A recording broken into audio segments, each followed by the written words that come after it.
Hey everyone, welcome back to this YouTube channel. This is Simav here. Class 12 session 2023-24 यानी कि इस video में बात करेंगे पॉलिटिकल साइंस की 25 मोस्ट इंपॉर्टेंट एमसीक्यूज रहेगा और ये पार्ट 3 है। इससे पहले हमने 2 ऑलरेडी वीडियो बना रखा है और एक बात इंपॉर्टेंटली कि इसमें सारे के सारे क्वेश्चंस हिंदी में होना है।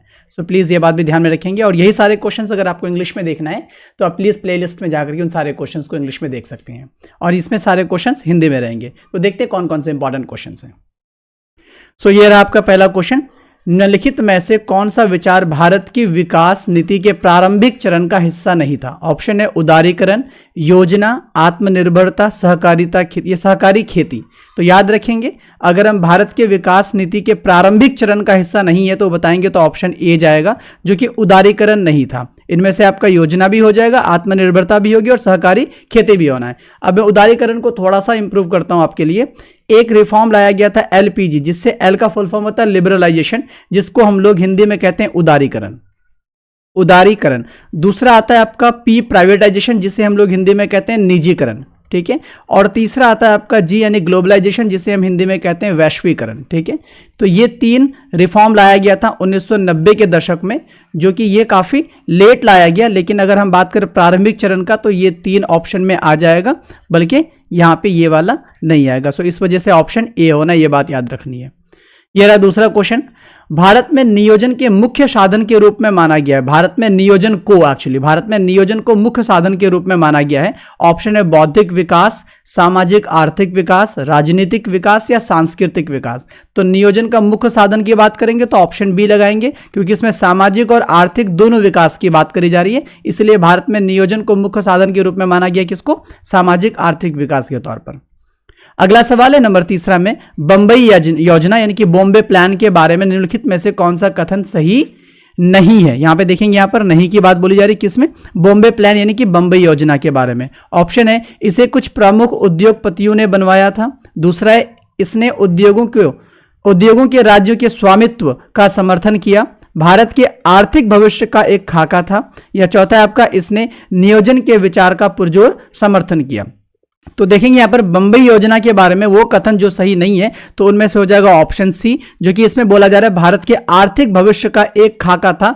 ये बिल्कुल भी गलत है, क्योंकि इनमें से इसे कुछ प्रमुख उद्योगपतियों ने बनवाया था, बिल्कुल सही है। दूसरा है इसे उद्योगों के राज्य के स्वामित्व का समर्थन किया इस लोगों ने, इन सारे लोगों ने, ये भी सही है। तीसरा, इसने नियोजन के विचार का पुरजोर समर्थन भी किया था, ये भी सही है। एंड एडिशनल एक बात बता रहा हूं, इसको बनाने में 8 इंपॉर्टेंट उद्योगपति थे भारत के उस वक्त के, और जिसे बनाया गया था 1944 से 1945 के टाइम के बीच में। तो याद रखेंगे ये 3 ऑप्शन बिल्कुल सही होगा, लेकिन ऑप्शन सी जो है यहां पे गलत हो जाएगा। भारत के आर्थिक भविष्य का एक खाका था, ये बिल्कुल इसमें गलत है, क्योंकि ये आपका भविष्य का खाका तो कतई नहीं था, लेकिन उस वक्त बनाया गया था 8 लोगों के जरिए, ठीक है, 8 बड़े उद्योगपतियों के जरिए, जो कि 1944 से 45 के बीच में बनाया गया था। नाम क्या था? बॉम्बे प्लान। ये भी याद रखना है, और ईयर बहुत इंपॉर्टेंट होया था 1944 से 45 के बीच में। कितने उद्योगपति थे? 8 उद्योगपति थे, ये बात याद रखनी है।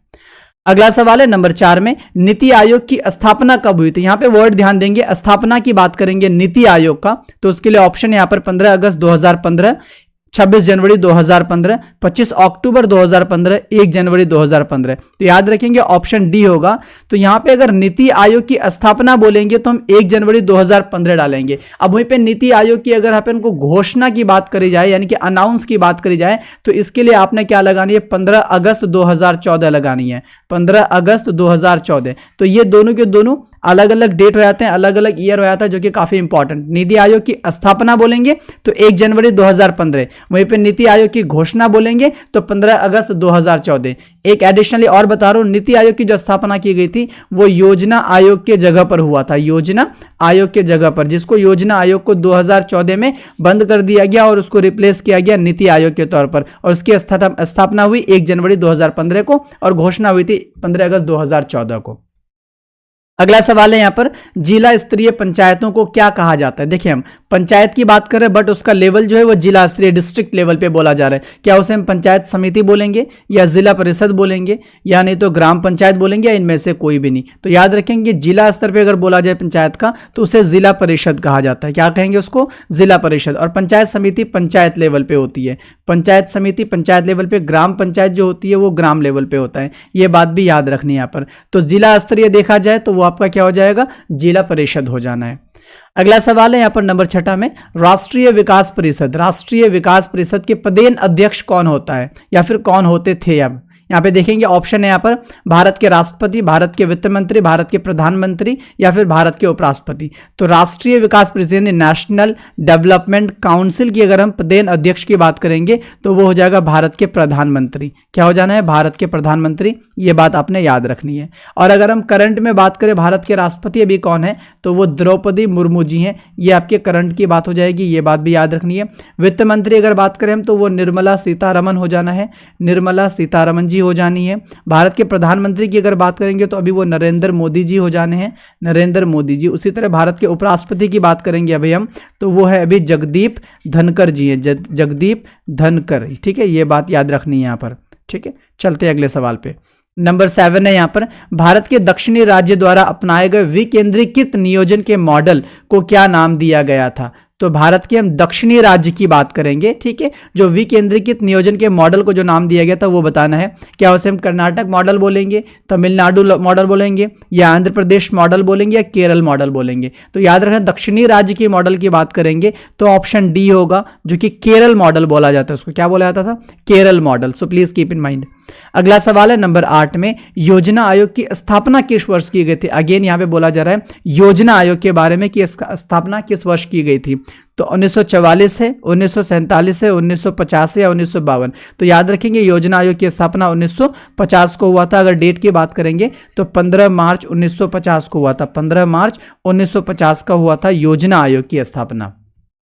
आगे नंबर 9 में, प्रथम पंचवर्षीय योजना कब प्रारंभ की गई। देखो भाई, योजना आयोग बनाने के बाद ही पहला पंचवर्षीय योजना लागू किया गया था, बट सवाल ये कि इसे कब लागू किया गया था। ऑप्शन है 1950 में, 1951 में, या 1955 में, या 1962 में। तो याद रखेंगे प्रथम पंचवर्षीय योजना 1951 में लागू की गई थी, जो कि 1951 से 1956 इसका पहला ड्यूरेशन था। यह बात याद रखनी है। एंड एडिशनली एक बात और भी याद रखेंगे, इस पंचवर्षीय योजना के तहत सबसे ज्यादा कृषि पे क्या किया गया था, फोकस किया गया था। किस पे, कृषि पे इसको ज्यादातर ध्यान दिया गया था 1951 से 1956, जो कि प्रथम पंचवर्षीय योजना के तहत। ठीक है, और इसको हेरोड मॉडल नाम की, हेरोड डॉमर मॉडल के नाम से भी जाना जाता है, हेरोड डॉमर मॉडल के नाम से भी जाना जाता है। यह बात भी आपने याद रखनी है प्रथम पंचवर्षीय योजना में। ठीक है, चलते हैं अगले सवाल में। यह रहा आपका नंबर 10, योजना आयोग को कब समाप्त किया गया था। यहां पे समाप्त यानी एंड की बात करें, बट कब किया गया था, 2013 में, 2018 में, 2014 में, या 2017 में। तो अभी हमने बात करी, योजना आयोग 1950 में शुरू की गई थी, 15 मार्च 1950 में, लेकिन इसे बंद किया गया 2014 में। कब, 2014 में योजना आयोग, और इसको रिप्लेस करके क्या बनाया गया, नीति आयोग बनाया गया था। यह बात भी आपने याद रखनी है। अगला सवाल है नंबर 11 में, निम्नलिखित में से कौन सा त्रिपुरा राज्य योजना बोर्ड के पहले अध्यक्ष थे। हम त्रिपुरा राज्य योजना बोर्ड की बात कर रहे हैं, उसके पहले अध्यक्ष को बताना है। निरपेन चक्रवर्ती, सुधीर मजूमदार, या मानिक सरकार, या विप्लव कुमार देव। तो याद रखेंगे त्रिपुरा राज्य योजना बोर्ड के पहले अध्यक्ष थे निरपेन चक्रवर्ती, निरपेन चक्रवर्ती। प्लीज ये बात आपने याद रखनी है, निरपेन चक्रवर्ती। अगला सवाल है नंबर 12 में, पंचायती राज व्यवस्था किसके दृष्टिकोण पर आधारित है। पंचायती राज व्यवस्था किसके दृष्टिकोण पर आधारित है। ऑप्शन है राम मोहन रॉय, राम मोहन रॉय। दूसरा है रविंद्रनाथ टैगोर, ईश्वर चंद्र विद्यासागर, या महात्मा गांधी। तो याद रखेंगे पंचायती राज व्यवस्था जो है वो महात्मा गांधी के दृष्टिकोण पर आधारित है। किस पे, महात्मा गांधी के दृष्टिकोण पर आधारित है। यह बात याद रखनी है। अगला सवाल है नंबर 13 में, नीति आयोग के गठन की घोषणा कब की गई थी। नीति आयोग के गठन की घोषणा, आ गई, घोषणा की बात कर लिया हमने। अनाउंस कब की गई थी, अनाउंस कब की गया था। ठीक है, ऑप्शन है 2 अक्टूबर 2014, 15 अगस्त 2014, 15 जनवरी 2014, या 26 जनवरी 2014। तो याद रखेंगे ऑप्शन बी होगा, 15 अगस्त 2014 को यह अनाउंस किया गया था, घोषणा किया गया था। बट अगर इसकी हम स्थापना की अगर बात करें, इसकी अगर एस्टैब्लिश की अगर हम बात करें, तो वो हुआ था आपका 1 जनवरी 2015 को, 1 जनवरी 2015 को स्थापना हुआ था। घोषणा हुआ था 15 अगस्त 2014 को, नीति आयोग। अगला है नंबर 14 में, स्थानीय स्वशासन में सुधार करने का उद्देश्य क्या है। भाई देखो, स्थानीय स्वशासन में सुधार करने का मेन मकसद क्या है, उद्देश्य क्या है। ऑप्शन है सामाजिक स्थिति में सुधार, या फिर आर्थिक स्थिति में सुधार, या फिर सामाजिक और आर्थिक दोनों स्थिति में सुधार, या उपरोक्त में से कोई नहीं। तो याद रखेंगे ऑप्शन सी होना है, क्योंकि स्थानीय शासन में सुधार करने का मेन मकसद है सामाजिक सुधार हो और आर्थिक स्थिति में भी सुधार हो। इस वजह से ऑप्शन सी हो जाना है। अगला सवाल है नंबर 15 में, Tripura state planning board, Tripura state planning board की स्थापना की गई थी, कब किया गया था? वो ऑप्शन है यहाँ पर दिया हुआ, 1975 में किया गया था, 1978 में, 1980 में या 1985 में। तो याद रखेंगे त्रिपुरा स्टेट प्लानिंग बोर्ड की स्थापना हुई थी 1975 में। कब हुआ था? 1975 में। अगला सवाल है 16 नंबर में, निम्नलिखित में से कौन भारतीय नियोजन की विशेषता नहीं है? अब देखो भाई कौन सा यहाँ पे एक विशेषता है जो कि भारतीय नियोजन की विशेषता नहीं है? केंद्रीकृत योजना, लोकतांत्रिक योजना, सांकेतिक योजना या विकास योजना? तो याद रखेंगे ऑप्शन ए, जो कि आपका यहाँ पर केंद्रीकृत योजना यानी कि सेंट्रलाइज्ड प्लानिंग बिल्कुल यहाँ पे नहीं है, केंद्रीकृत योजना नहीं है, इसलिए ऑप्शन ए हो जाएगा। क्या था यहाँ पर? भारतीय नियोजन की विशेषता बिल्कुल नहीं है केंद्रीकृत योजना, बाकी लोकतांत्रिक है, सांकेतिक भी है और आपका विकास भी है। अगला सवाल है नंबर 17 में, निम्नलिखित में से कौन नीति आयोग का अध्यक्ष है? कौन नीति आयोग का अध्यक्ष है या फिर होता है? याद रखेंगे नीति आयोग। ऑप्शन है राष्ट्रपति, प्रधानमंत्री, उपराष्ट्रपति या वित्त मंत्री? तो याद रखेंगे ऑप्शन बी होगा, प्रधानमंत्री। नीति आयोग का जो अध्यक्ष होता है वो प्रधानमंत्री होता है। इससे पहले जो नीति आयोग योजना आयोग था उसका भी जो होता था आपका कौन अध्यक्ष, तो वो भी क्या होते थे? प्रधानमंत्री ही होता था। तो याद रखेंगे नीति आयोग के जो अध्यक्ष होते हैं वो कौन होते हैं? प्रधानमंत्री होते हैं। और अभी करंट में अगर हम बात करेंगे तो नीति आयोग के अध्यक्ष कौन है? तो वो नरेंद्र मोदी जी हैं, क्योंकि नरेंद्र मोदी अभी भारत के क्या है? प्रधानमंत्री। इस वजह से अभी नीति आयोग के जो आपके अध्यक्ष होंगे वो प्रधानमंत्री नरेंद्र मोदी जी हो जाएंगे। अगला सवाल है नंबर 18 में, नीति आयोग के उपाध्यक्ष की नियुक्ति कौन करता है? ऑप्शन है नीति आयोग के उपाध्यक्ष। अध्यक्ष तो आपके प्रधानमंत्री होते हैं, बट उपाध्यक्ष की जो नियुक्ति करता है वो कौन करता है? ऑप्शन है प्रधानमंत्री करता है, राष्ट्रपति करता है, उपराष्ट्रपति करता है या केंद्रीय वित्त मंत्री करता है? सो प्लीज याद रखेंगे ऑप्शन ए, प्रधानमंत्री अध्यक्ष होता है और उपाध्यक्ष की नियुक्ति भी प्रधानमंत्री खुद ही करता है, प्रधानमंत्री खुद ही करता है, ये बात याद रखनी है। अगला सवाल है नंबर 19 में, नीति आयोग में अंशकालिक सदस्यों की संख्या कितनी है? अंशकालिक बोले तो पार्ट टाइम, पार्ट टाइम अगर हम मेंबर्स की बात करेंगे तो वो कितनी है? ऑप्शन है 5 है, 10 है या अधिकतम 2 है या फिर आपका 4 है? तो याद रखेंगे नीति आयोग के अंशकालिक सदस्य पार्ट टाइम मेंबर की बात करेंगे तो अधिकतम 2 हो सकता है, अधिकतम 2 हो सकता है, इस वजह से ऑप्शन सी होगा।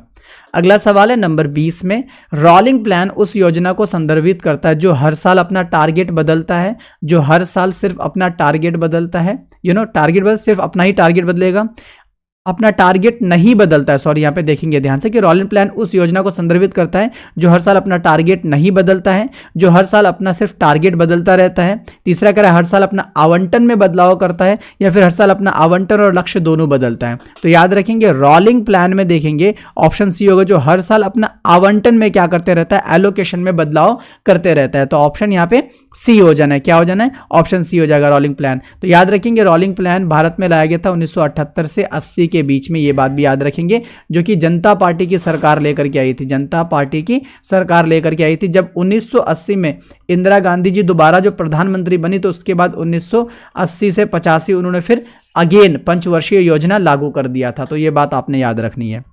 अगला सवाल है नंबर 21 में, निम्नलिखित में से कौन त्रिपुरा राज्य योजना बोर्ड का सबसे लंबे समय तक सेवा करने वाला सदस्य है? कहां पे भी त्रिपुरा राज्य योजना बोर्ड के सबसे लंबे समय तक सेवा करने वाला सदस्य होगा? ऑप्शन है सुधीर मजूमदार, निरपेन चक्रवर्ती, ML देवनाथ या जितेंद्र चौधरी? तो ऑप्शन है यहाँ पर सी हो जाना है, ML देवनाथ, जो कि त्रिपुरा राज्य योजना बोर्ड के सबसे लंबे समय तक सेवा करने वाला सदस्य होगा। ML देवनाथ। सो प्लीज ये बात आपने याद रखनी है। अगला सवाल है नंबर 22 में, सहभागी विकास की अवधारणा कब पेश की गई? सहभागी विकास की अवधारणा की बात करें, ये कब पेश किया गया था? 1960 में, 1970 में, 1980 में या 1950 में? तो याद रखेंगे ऑप्शन बी होगा, 1970 में सहभागी विकास की अवधारणा को पेश किया गया था, 1970 में। अगला सवाल है नंबर 23 में, ग्रैंड इनोवेशन चैलेंज किसके द्वारा शुरू किया गया था? ग्रैंड इनोवेशन चैलेंज योजना आयोग के द्वारा, वित्त आयोग के द्वारा या राष्ट्रीय योजना समिति के द्वारा या नीति आयोग के द्वारा? तो याद रखेंगे ऑप्शन डी होगा, ग्रैंड इनोवेशन चैलेंज जो है वो नीति आयोग के द्वारा क्या किया गया था? शुरू किया गया था नीति आयोग के द्वारा, grand innovation challenge.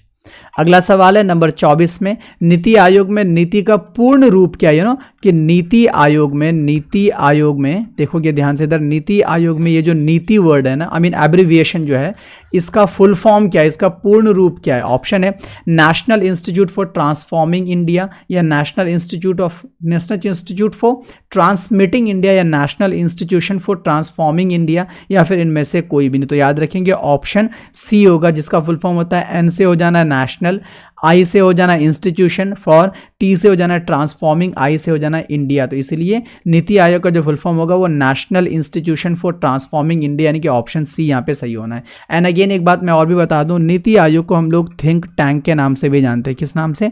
Think tank के नाम से भी जानेंगे, ये बात भी आपने याद रखनी है। अगला सवाल है नंबर 25, जो कि इस सेशन का लास्ट क्वेश्चन है। विकास परियोजना में स्थानीय लोगों की भागीदारी का क्या अर्थ है? विकास परियोजना में देखो स्थानीय लोगों की हम बात करेंगे तो इसकी भागीदारी जो है इसका क्या मतलब हो सकता है? ऑप्शन है सतत विकास का, दूसरा आर्थिक विकास का, या सामाजिक विकास का, या भागीदारी विकास का। तो याद रखेंगे ऑप्शन डी, जो कि पार्टनरशिप डेवलपमेंट यानी कि भागीदारी विकास का यहाँ पे अर्थ निकलेगा। किसमें? विकास परियोजना में स्थानीय लोगों की भागीदारी का जो अर्थ बनेगा वो भागीदारी विकास का मतलब बनेगा यहाँ पर। सो ये था आपका लास्ट क्वेश्चन। होप कि आपको सारे के सारे क्वेश्चन समझ में आ गए होंगे। So thank you so much for watching the entire video. And last में इंपॉर्टेंटली ये कहूँगा, वीडियो बेनिफिशियल था तो प्लीज़ लाइक कर दें, और लाइक कर ही दें। एंड अगर चैनल पे नए हो तो please do subscribe, and that is all. Thank you so much. Take care.